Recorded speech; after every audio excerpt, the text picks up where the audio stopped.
ეს ჩვენი ქვეყანა დგას გარედან თავს მოყმეული საზოგადოების ხელოვნური პოლარიზაციის წინაშე. ჩემთვის საქართველოს თითეული მოქალაქე ძვირფასია. მათი შეხედულებების თუ პოლიტიკური გულწრფელობის მიუხედავად, მე ვაპირებ ვიყო ყველას პრეზიდენტი.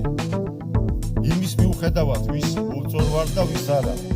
ჩემი მომავალი ძალისხმევა მიმართული იქნება საზოგადოების კონსოლიდაციის